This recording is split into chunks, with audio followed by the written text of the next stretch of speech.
Drama serial मलंग के आने वाले एपिसोड में आप देखेंगे कि कबीर की माँ उसकी हरकतों की वजह से परेशान हो चुकी है। वो जिस तरह रिया के पीछे पड़ चुका है, उसकी माँ उसे समझाती है कि रिया हो सकती है, इसलिए वो रिया का पीछा छोड़ दे। यहाँ पर कबीर अपनी माँ से कहता है, फिर रिया भी यही कहती है कि मैं उसका पीछा छोड़ दूं, लेकिन ऐसा नहीं हो सकता। तब उसकी माँ उसे कहती है कि वो जो मर्जी कर ले, लेकिन वो रिया को कभी भी अपने घर की बहू नहीं बनाएगी। यहाँ कबीर अपनी माँ को समझाता है कि अगर उसके नसीब में ना होती तो उसका दिल कभी भी उसकी तरफ ना खींचता है। यहाँ पर कबीर की माँ से कहती है अब वो उसकी कोई बात भी नहीं सुनेगी और उसकी शादी करवा देगी। यहाँ कबीर अपनी माँ को कहता है कि शादी करवाने से क्या सारे मसले हल हो जाएंगे?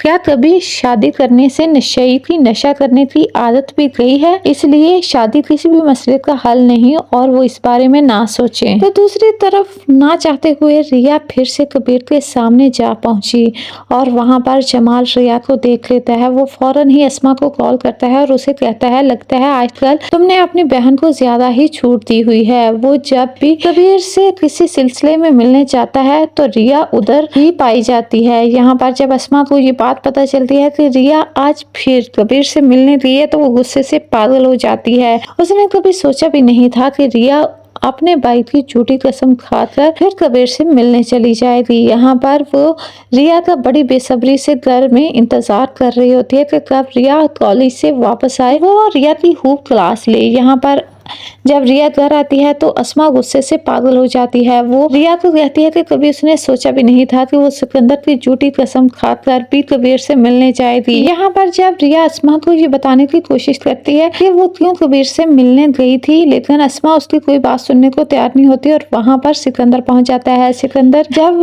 अस्मा को इतना गुस्से में देखता है तो वो कहता है कि यार वो इतनी गुस्से में क्यों है। यहाँ अस्मा उसे कहती है कि आज तुम्हारी बहन तुम्हारी झूठी कसम खाकर फिर से कबीर से मिलने चली गई। ये बात सुनकर सिकंदर को भी बहुत ज्यादा गुस्सा आता है और वो अस्मा से कहता है कि अब हमारी बहन बड़ी हो गई है और हमें जल्द से जल्द इसकी शादी कर देनी चाहिए। तुम जल्द से जल्द कोई रिश्ता देखो रिया के लिए। अब मैं रिया की शादी जल्द से जल्द करना चाहता हूँ और इसमें जरा भी देरी नहीं करना चाहता। रिया आज से कॉलेज नहीं जाएगी और अस्मा तुम रिया को गद्दारी सिखाओ। मैं नहीं चाहता कि शादी के बाद रिया को बातें सुनना पड़े कि हाँ रिया को हमने कुछ नहीं सिखाया।